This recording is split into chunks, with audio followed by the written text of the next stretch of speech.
গরুর মাংস তো সবাই রান্না করতে পারে। কেউ কষিয়ে রান্না করে, কেউ মেখে চেখে রান্না করে। আজকে আমি আপনাদেরকে দেখাবো আমি কিভাবে মেখে চেখে রান্না করি। আর এটা খেতে কিন্তু বেশ মজা হয়।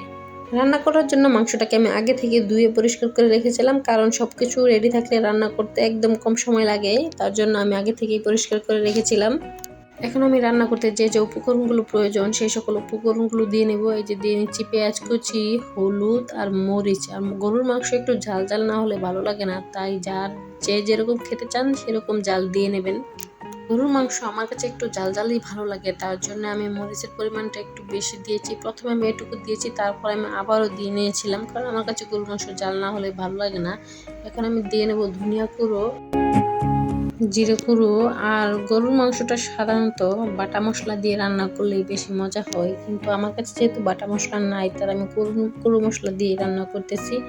আর দিয়ে নেব সামান্য পরিমাণ গরম মশলা। গরম মশলাটা দিয়ে তারপর এখানে আমি হাল গোড়া তেজপাতা সবকিছু একসাথে দিয়ে নিয়েছিলাম। সব মশলা দেওয়া হয়ে গেলে এখন আমি এখানে দিয়ে নেব আদা বাটা আর রসুন বাটা। আদা বাটা আর রসুন বাটা ছাড়া তো গরুর মাংস রান্না করা যায় না, আমরা সবাই এটা জানি। আপনারা যে পরিমাণে মাংস রান্না করবেন সেই অনুযায়ী আদা বাটা রসুন বাটা দিয়ে নেবেন। আমি একটু বেশি বেশি দিয়ে রান্না করি, কারণ আমার কাছে মাংসটা একটু মাখামাখাই ভালো লাগে। এখন আমি দিয়ে নেব এখানে তেল, পরিমাণ মতো তেল দিয়ে নেবেন। আমি যে চামচ দিয়ে নিচ্ছি, আমার তেলটা কড়াইয়ের মধ্যে ঢালা ছিল, তার জন্য আমি এখান থেকে চামচ দিয়ে নিলাম। তেলটা দেওয়া হয়ে গেলে এখানে দিয়ে দিবেন পরিমাণ মতো লবণ। আমি লবণটা দিতে ভুলে গিয়েছিলাম, তারপর আবার লবণটা নিয়ে তারপর আমি এখানে দিয়েছিলাম। লবণটা পরিমাণ মতো দিয়ে সুন্দর করে মাংসটাকে মেখে নিতে হবে। পুরোপুরি মাংসটা মশলার সাথে সুন্দর করে মেখে একদম মিশিয়ে নিতে হবে।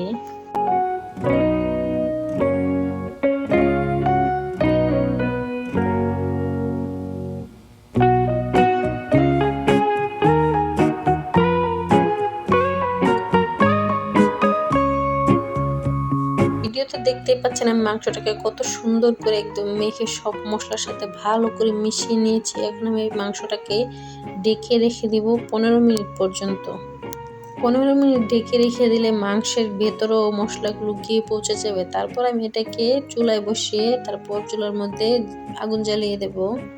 তারপর মাংস থেকে যে পানি বের হবে সেই পানি দিয়ে মাংসটা সিদ্ধ হয়ে যাবে। আর যখন দেখবেন মাংস থেকে তেলটা ছেড়ে দিয়েছে, তখনই বুঝতে হবে মাংসটা মোটামুটি সিদ্ধ হয়ে গেছে। এই যে দেখতে পাচ্ছেন আমার মাংসটা একদম তেল ছেড়ে দিয়েছে, সুন্দর দেখাচ্ছে, কালারটাও সুন্দর এসেছে। আপনারা চাইলে এই পর্যায়ে আর একটু ডেকে আর একটু কষিয়ে নিতে পারেন। আমিও একটু কষিয়ে নিলাম। এরপর আমি এখানে ঢাকনাটা তুলে, যদি আপনারা আলু খেতে পছন্দ করেন তাহলে আলু দিয়ে নেবেন। আমার ছেলে মেয়ে আলু ছাড়া খেতেই পারে না, তার জন্য আমি বেশি করে আলু দিয়ে নিচ্ছি।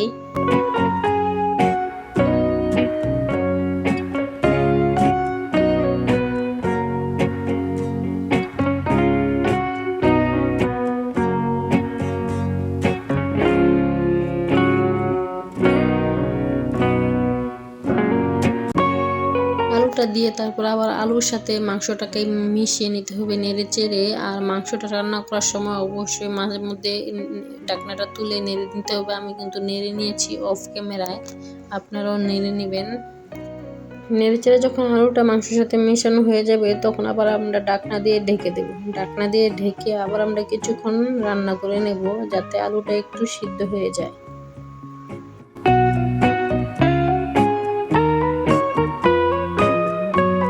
কিছুক্ষণ রান্না করার পরে আমরা ঢাকনাটা তুলে নেব। তুলে দেখবো আলুটা কিছুটা সিদ্ধ হয়েছে নাকি। আলুটা পুরোপুরি সিদ্ধ করা যাবে না, কারণ মাংসের মধ্যে আমরা তারপর আবার ঝোল দিয়ে নেব, তখন আলুটা একদম অনেক সিদ্ধ হয়ে যাবে, আলুটা ফুলেও যেতে পারে। তাই আমরা আলুটাকে পুরোপুরি সিদ্ধ করব না। আলুটা যখন মাঝারিভাবে সিদ্ধ হবে, তখন আমরা এখানে যে পরিমাণ ঝোল দিব সেই পরিমাণ পানি দিয়ে নেব। কিন্তু একটা কথা মনে রাখবেন, এখানে কিন্তু ঠান্ডা পানি ব্যবহার করবেন না, অবশ্যই এখানে ফুটন্ত গরম পানি ব্যবহার করবেন। এই যে আমি দেখতেছেন গরম পানি ব্যবহার করেছি। এই সময় ঠান্ডা পানিটা ব্যবহার করলে মাংসটা শক্ত হয়ে যাওয়ার সম্ভাবনা কিছুটা থাকে, তার জন্য গরম পানি ব্যবহার করাই ভালো। পানিটা দিয়ে আমরা আবার কিছুক্ষণ রান্না করে নেব, ঢাকনা দিয়ে ঢেকে দেব।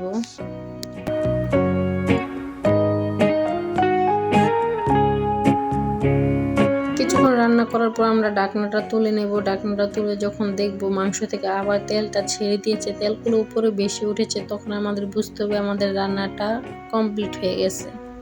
দেখতেই পাচ্ছেন আমার রান্নাটা শেষ হয়ে গেছে, যে মাংসটা কত সুন্দর একটা কালার এসেছে, একদম মাখো মাখো হয়েছে। এই মাংসটা খেতে কি যে মজা লাগে, যে খেবেন সেই বুঝতে পারবেন। আপনাদেরকে অসংখ্য ধন্যবাদ আমার ভিডিওটা দেখার জন্য।